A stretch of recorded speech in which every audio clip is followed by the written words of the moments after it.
Hello everyone and welcome back to our channel Shikshak Lakshya. आज के video से हम लोग एक नई स्टार्टिंग करने जा रहे हैं, एक नई सब्जेक्ट टीचिंग इन टेक्नोलॉजी की, जो कि बीएड फर्स्ट ईयर का एक सब्जेक्ट है। इसका कोड है E104। यह मैंने गलती से 101 लिख दिया है। यूनिट 1 आज हम इसकी स्टार्ट करेंगे और टॉपिक है हमारा एजुकेशनल टेक्नोलॉजी। ये पूरा ही एक्चुअली इसका टॉपिक एजुकेशनल टेक्नोलॉजी है, लेकिन आज हम इसका एक इंट्रो देखेंगे, इसकी प्रकृति, विशेषताएं आदि पढ़ेंगे। तो ये स्टार्ट करते हैं। शैक्षिक तकनीकी का इतिहास देखते हैं कि ये कब एक सब्जेक्ट बनकर आया। तो 1926 में सिडनी एल प्रेसी नामक एक व्यक्ति थे। ओहियो विश्वविद्यालय में वो प्रोफेसर थे। उन्होंने वहाँ पर एक शिक्षण मशीन का आविष्कार किया था और उसकी हेल्प ली थी टीचिंग करने में। कैसे शिक्षण मशीन थी ये? जैसे आज हम क्विज़ेस देते हैं, तो उस क्विज़ में अगर ऐसा सिस्टम हो कि हम क्विज़ दें, उसका आंसर ऑप्शन चूज़ करें और तुरंत उसका सही आंसर हमें पता चल जाता है। इसकी वजह से हमें पता चल जाता है कि हमारा आंसर ठीक है या गलत। तो इसी तरह से वो भी एक टीचिंग मशीन इसी तरह से थी। उसमें एक के बाद एक क्वेश्चन आते थे और तुरंत स्टूडेंट्स को पता चल जाता था कि उन्होंने सही आंसर चूज़ किया है या गलत आंसर चूज़ किया है। उसके बाद 1950 में बीएफ स्किनर ने प्रोग्राम लर्निंग पद्धति का विकास किया। इसमें क्या था? इसमें भी ये था कि कंटेंट को छोटे छोटे भागों में बांट दिया जाता था और फिर स्टूडेंट्स उसे अपने तरीके से पढ़ लेते थे। दूसरे पार्ट में वो जब जा सकते थे तब पहले को वो क्लियर कर लेते थे। उसके बाद 1967 में ब्रेनमोर जोन्स ने एजुकेशनल टेक्नोलॉजी शब्द का पहली बार प्रयोग किया और फिर एनसीईटी में इसकी व्याख्या की गई। एनसीईटी क्या है? एनसीईटी एक इंग्लैंड में संस्था है। इसकी फुल फॉर्म है national council of educational technology.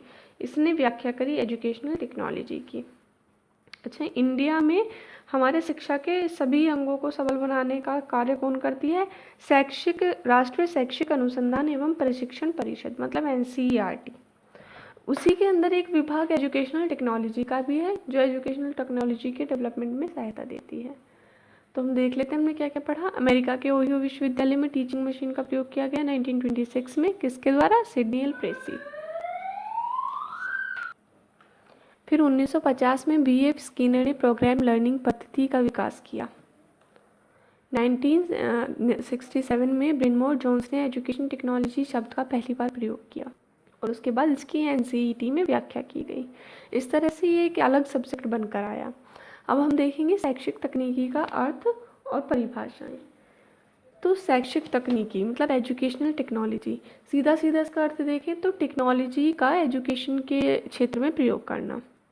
मतलब हम स्टूडेंट्स को अपना लेक्चर शुरू करने से पहले मान लो कोई क्लिप दिखा देते हैं, तो वो एक एजुकेशन टेक्नोलॉजी है। स्मार्ट क्लासेस का यूज़ कर रहे हैं, वो भी एजुकेशनल टेक्नोलॉजी है। और इतना ही नहीं, कहा जाता है कि हम जो भी कुछ करते हैं शिक्षण अधिगम प्रक्रिया को सहज, सरल और सक्षम बनाने के लिए, प्रभावशाली बनाने के लिए। शिक्षण अधिगम क्या होता है? Teaching and learning. टीचिंग शिक्षण और लर्निंग अधिगम।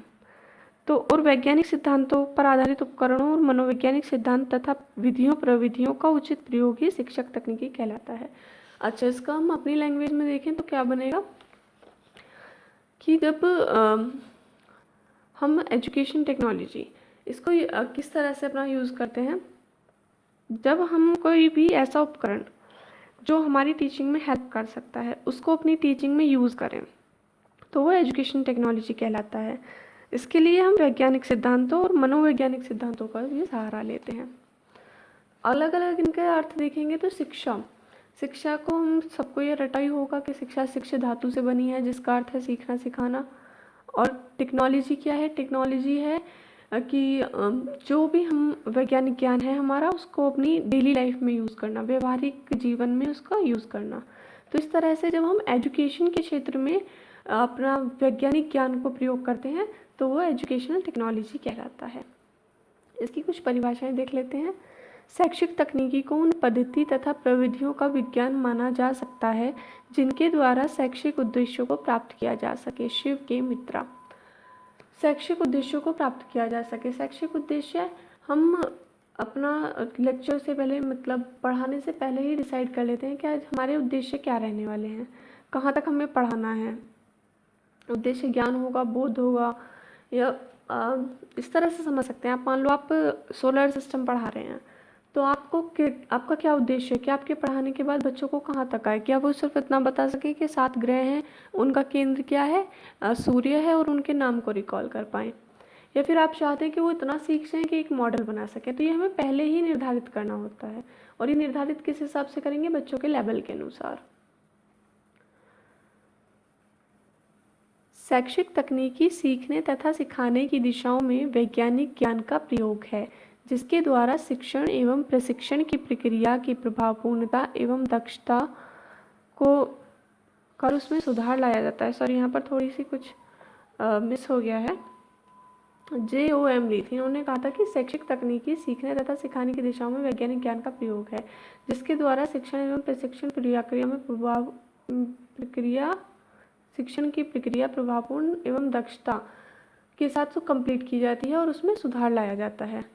दक्षता के साथ पूर्ण की जाती है और उसमें सुधार लाया जाता है, ये कहा था JOM लीथ ने। तो शैक्षिक तकनीकी वो सभी चीज़ें हैं जिसकी वजह से हमारा कंटेंट जो है इजी बनता है, बच्चों के लिए अंडरस्टैंडिंग होता है और इंटरेस्टिंग बनता है। शैक्षिक तकनीकी की प्रकृति देखेंगे। विज्ञान शैक्षिक तकनीकी का आधारभूत विषय है। तो जो ये बेस्ड है, ये साइंस पर बेस्ड है, क्योंकि टेक्नोलॉजी जो देता है हमें साइंस ही देता है।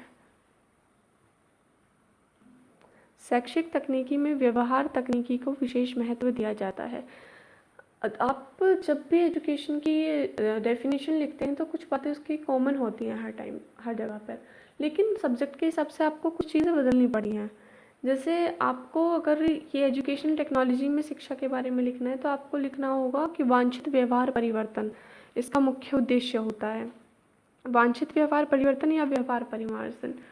तो व्यवहार परिवर्तन क्या होता है कि बिहेवियर जो उनमें पढ़ने से पहले था और अब पढ़ने के बाद है, तो उसमें क्या सुधार आया, वो तो होता है व्यवहार परिमार्जन। और व्यवहार परिवर्तन क्या होता है? वांछित व्यवहार परिवर्तन, जो आपने सोच के रखा था कि उनमें ये चेंजेस आने चाहिए। शैक्षिक तकनीकी एक निरंतर विकासशील विषय है, क्योंकि टेक्नोलॉजी का डेवलपमेंट कभी रुकता नहीं है, इसलिए शैक्षिक तकनीकी एक निरंतर विकासशील विषय है। इसका उद्देश्य सीखने की प्रक्रिया का विकास करना है। सीखने को हम क्या कहते हैं? अधिगम। तो अधिगम की प्रक्रिया में विकास करना है, बच्चों को अच्छे से समझ में आ जाए, इजी। विज्ञान एवं जीवन। अच्छा, जब आप लिखेंगे एक चीज़ और बच्चे आपसे जरूर क्या थोड़ा हाईलाइट करके, वो क्या है कि जब समाजशास्त्र बताता है कि क्या पढ़ाना चाहिए, दर्शन शास्त्र बताता है क्यों पढ़ना चाहिए, और मनोविज्ञान बताता है कैसे पढ़ना चाहिए, वो होता है यह बच्चों उपागम को क्षमता जाती है। यहाँ पर क्रमबद्ध उपागम क्या होता है? सीक्वेंस में काम करना। हमें पढ़ाते हैं बच्चों को, पहले सोचते हैं कैसे करना, ये टीचिंग एड दिखाएंगे या क्या करेंगे, यही क्रमबद्ध उपागम होता है सीक्वेंस से कि प्लान करते हैं और नेशनल, यही क्रमबद्ध उपागम है। यह विषय अदा प्रक्रिया पूरी कर सकता है। अदा होता है इनपुट, प्रदा होता है आउटपुट, और ये क्रिया होता है प्रोसेस। अदा को हम रॉ मटेरियल के रूप में, और प्रदा हमारा होता है आउटकम, और प्रक्रिया प्रोसेस। अदा क्या है? हमारा कंटेंट। प्रक्रिया क्या है? जिसको बच्चों को पढ़ाया। प्रदा क्या है? जो आउटपुट का, जो समझा। अगर एक नंबर आप आगे सकते हैं, प्रक्रिया है आपको बताओ, तो ये शुरू में प्रदा क्या होती है। इस तरह से अदा हो जाएगा कंटेंट, प्रक्रिया हो जाएगा पढ़ाना, और प्रदा हो जाएगा आउटपुट बताया जो समझा। शैक्षिक तकनीकी उद्देश्य हैं। ये सब सही समझ सकते हैं और विशेषताएं कार्य उद्देश्य आप सही सकते हैं। शिक्षण के विषय पर निर्धारण करना होता है। शिक्षण से पहले मतलब टीचिंग से पहले टीचिंग के उद्देश्य निर्धारित होते हैं, तो उनके निर्धारण तथा परिभाषीकरण में शैक्षिक तकनीकी एक अहम भूमिका निभाती है। निर्धारित उद्देश्यों के लिए समुचित व्यूह रचनाओं का चयन करना। हम शैक्षिक तकनीकी के क्षेत्र में, शैक्षिक तकनीकी इस विषय में एक ये भी पढ़ेंगे, व्यूह रचनाएं, टीचिंग स्ट्रेटजीज। ये हम बनाते हैं ताकि बच्चों को हम समझा सकें, अच्छे से अपना कम्युनिकेट कर सकें। तो इसके लिए हम पहले से ही निर्धारित कर लेते हैं कि हम किन विधियों का प्रविधियों का यूज़ करने वाले हैं, कहाँ पर हमें एग्जाम्पल देना है और कहाँ पर हमें क्वेश्चन पूछना है। तो यही होता है व्यूह रचना, इसका चयन करते हैं हम। अब इनका चयन कर लिया, प्रयोग कर लिया, उसके बाद हम उनका मूल्यांकन करते हैं कि ये कितना अच्छा रहा, क्या क्या इसमें खामियां रहेंगी, अगली बार यूज़ करेंगे तो इसमें क्या मॉडिफिकेशंस करेंगे। ज्ञान का प्रसार तथा ज्ञान का संचय क्या होता है? पहले कुछ चीज़ ले ली कहीं से भी, प्रसार, फिर उसको पढ़ा दिया बच्चों को, और फिर नॉलेज में तो बच्चों को से पढ़ाते हैं तो बहुत सारी चीज़ें बच्चे भी हमें बताते हैं, तो उस तरह से हमारी नॉलेज का विकास होता है, हम और बढ़ते हैं। तो इसका उद्देश्य शिक्षण अधिगम प्रक्रिया में सुधार करना है। हाँ, ये सीधी सीधी बात है कि पूरा इसका जो उद्देश्य है वो यही है, शिक्षण अधिगम प्रक्रिया में सुधार हो सके। शिक्षकों की क्षमता तथा योग्यता में विकास करना, शिक्षा को प्रभावशाली बनाना। शैक्षिक तकनीकी का क्षेत्र देखते हैं, तो डेरेक रॉन्ट्रा इन्होंने शैक्षिक तकनीकी का एक क्षेत्र बनाया। आपको जब एग्जाम में पूछा जाएगा शैक्षिक तकनीकी का क्षेत्र, तो आप कुलश्रेष्ठ का जो डायग्राम है, मैंने यहाँ पे बनाया नहीं है, वो आपको कहीं से भी मिल जाएगा, उसे ड्रॉ करके आइएगा, उसका इम्पैक्ट बहुत अच्छा पड़ेगा। डोरा कॉन्ट्रा, अधिगम के लक्ष्यों तथा उद्देश्यों को चिन्हित करना। तो जो टीचिंग के हमारे ऑब्जेक्टिव्स हैं और गोल्स हैं, उनको पहले हमें डिटरमाइन करना होता है। इन्होंने बताया शैक्षिक तकनीकी के क्षेत्र में अधिगम वातावरण नियोजित करना, मतलब ऐसे ही एनवायरनमेंट क्रिएट करना जहाँ पर अच्छे से लर्निंग हो पाए। विषय वस्तु की खोज करना तथा उसे संरचित करना, तो पहले तो डिसाइड करना कि हम क्या पढ़ाने वाले हैं और फिर उसको इस सीक्वेंस में लगाना जैसे हम वहाँ पर पढ़ाएंगे।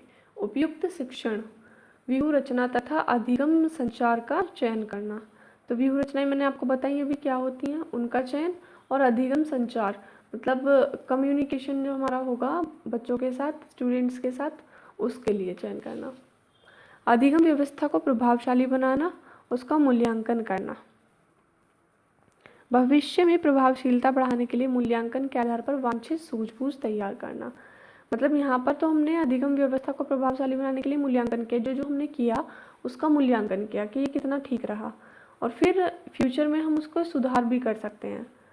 जो जो हमें खामियां लगी उसके लिए हम सुधार करेंगे भविष्य में आकर, और अधिक प्रभावशीलता बढ़ाने के लिए भी हम उसमें सुधार करेंगे। शैक्षिक तकनीकी के उपागम ये 3 होते हैं, कठोर शिल्प उपागम और कोमल शिल्प उपागम और प्रणाली विश्लेषण।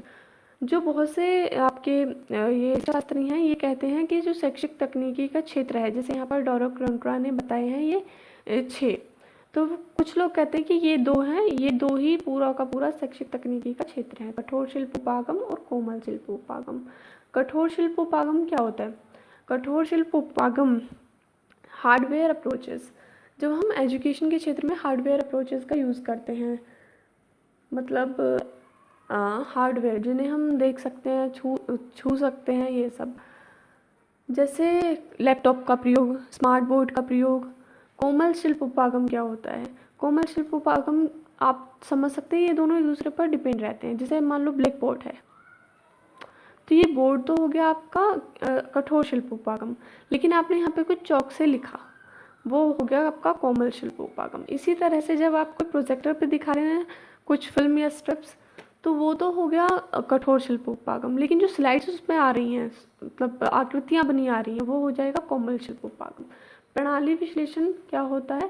प्रणाली विश्लेषण वही है सिस्टम अप्रोच, मतलब सीक्वेंस में लगाना कार्यों को, नियोजन, ऑर्गेनाइजेशन, मतलब प्लानिंग, ऑर्गेनाइजेशन, इसी तरह से सारा अपना कंप्लीट करना, मैनेजमेंट के 5 सोपानों को इसमें रखना। एक क्वेश्चन हमेशा बनता है कि शैक्षिक तकनीकी शिक्षक के लिए कैसे उपयोगी है? तो शैक्षिक तकनीकी शिक्षक के लिए उपयोगी है किस तरह से? शैक्षिक तकनीकी शिक्षण को वैज्ञानिक आधार प्रदान करती है, शिक्षा की संरचना एवं उसकी प्रकृति को समझने में सहायता करती है। शैक्षिक तकनीकी द्वारा प्रतिपादित विषयों से शैक्षिक व्यवस्थाओं की समस्याओं का समाधान करने में सहायता मिलती है। शिक्षण तथा अधिगम के समय व्यक्तिगत भिन्नताओं की समस्याओं के समाधान करने में शैक्षिक तकनीकी के अंतर्गत नई नई विधियां बहुत सहायक हैं। शैक्षिक तकनीकी के द्वारा शिक्षक नए नए अनुसंधान कर नए नए सिद्धांतों का निर्माण कर अधिगम प्रक्रिया की समस्याओं द्वारा इसे प्रभावशाली बना सकता है। अच्छा, क्या मतलब इसका? शैक्षिक तकनीकी शिक्षक के लिए कैसे सहायक है? तो कंटेंट को इजी बना देती है, जिसकी वजह से शिक्षक का थोड़ा सा काम भी आसान हो जाता है। कुछ चीज़ें ऐसी होती हैं जिनको वो बोलकर एक्सप्रेस नहीं कर पाते, इसलिए उसे वो टीचिंग से एजुकेशनल टेक्नोलॉजी के माध्यम से व्यक्त कर देते हैं। शैक्षिक तकनीकी शिक्षण को वैज्ञानिक आधार प्रदान करती है, क्योंकि हम वहाँ पर टेक्नोलॉजी का यूज़ कर रहे हैं। शिक्षा की संरचना एवं उसकी प्रकृति को समझने में सहायता करती है, मतलब कंटेंट को लेकर चल सकते हैं आप यहाँ पर। शैक्षिक तकनीकी द्वारा प्रतिपादित विषयों से शैक्षिक व्यवस्थाओं की समस्याओं का समाधान करने में सहायता मिलती है। तो जो भी हमारे प्रॉब्लम्स आती हैं एजुकेशन देने में, उसको सॉल्व करने में सहायता मिलती है हमें शैक्षिक तकनीकी से। और भी बहुत सारे हो सकते हैं इसके, और आपको कार्य वगैरह भी पूछे जा सकते हैं, तो आप उनको भी एक बार देख लीजिएगा। लाभ भी आप यहाँ से बना सकते हैं। अच्छा, इसके अगर कार्य पूछ ले तो सर्वांगीण सुधार में सहायता, क्योंकि शिक्षा का उद्देश्य हम पढ़ते हैं सर्वांगीण विकास और ये शिक्षा में सहायता करता है। अध्यापन मतलब टीचिंग में सुधार, पाठ्यक्रम का विकास, कक्षा व्यवहार संबंधी आवश्यकताओं की पहचान, शिक्षकों का प्रशिक्षण, मतलब जैसे हमारा प्रशिक्षण चल रहा है बीएड में, इस तरह से। तो टीचर्स की जो ट्रेनिंग है उसमें भी ये सहायता देता है, उसमें भी हम इनका यूज़ कर सकते हैं। शिक्षण अधिगम प्रक्रिया का विश्लेषण, श्रव्य दृश्य साधनों का विकास। ओके, तो ये था हमारा आज का video. Thank you so much. अगर आपको ये वीडियो पसंद आई हो तो प्लीज़ वीडियो को लाइक करें, चैनल सब्सक्राइब करें।